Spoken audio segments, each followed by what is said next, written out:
I am Dev, welcome to my another video. তো সবাই বলছে খালি যে সোনার দাম বেড়েছে, কেউ কি বলছে যে পাটের দাম বেড়েছে। পাট 16,000 টাকা কুইন্টাল গাইস।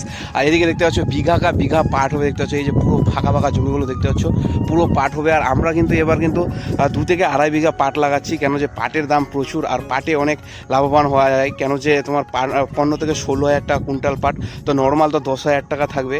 তো 10,000 টাকা মানে কি 2 বিঘা পাট হলে কিন্তু তোমার 6 থেকে 8 কুইন্টাল পাট হবে, তাহলে 8 6 48,000, নর্মাল 48,000 বা 50,000 টাকার পাট বেচা যাবে। তার জন্য কিন্তু এবার পাট চাষ করছি আমরা। আর আমি তো প্রত্যেকবারই পাট চাষ করতে ভালোবাসি, এবং এই যে মাঠের ভিডিওগুলো সব কিছু তোমাদের সাথে তুলে ধরতে ভালোবাসি। দেখতে পাচ্ছ আমার ধানগুলোতে কালকে কিন্তু জঙ্গল মারা ওষুধ দিয়েছিলাম, আর দেখতে পাচ্ছ পুরো কিন্তু সবুজ হয়ে আসছে আস্তে আস্তে। আমাদের ধানগুলো প্রচুর লেগে গেছে, আর একটু দানা সার এমপিকে দিয়ে বুনেছিলাম, খুব সুন্দর হয়েছে। আর এই দেখতে পাচ্ছ পাটের উপযোগী করার জন্য কিন্তু পাটের চাষ করার জন্য কিন্তু এই যে আলগুলো ছাটা হচ্ছে, দেখতে পাচ্ছ কত ক্লিয়ার করা হচ্ছে, পরিষ্কার করা হচ্ছে, এবং মাটিগুলো কিন্তু একদম টানা হচ্ছে। আর এদিকে দেখতে পাচ্ছ আমাদের এদিকেও কিন্তু ভুট্টার চাষটা পরিমাণটা অনেক বেশি, দেখতে পাচ্ছ পুরো ভুট্টার চাষ। আর আজকে কিন্তু একটু বাতাস আছে, তো হয়তো ফরফর আওয়াজটা আসতে পারে। আর এই সকাল সকালে আমি কিন্তু ব্লগ করতে ভালোবাসি। তো তোমাদের ব্লগগুলো কেমন লাগে অবশ্যই কমেন্ট করে জানাবা। তো সবাই ভালো আছো এবং আমিও ভালো আছি। সবাই সুস্থ থাকো, ভালো থাকো। দেখা হচ্ছে পরবর্তী নেক্সট ভিডিওতে।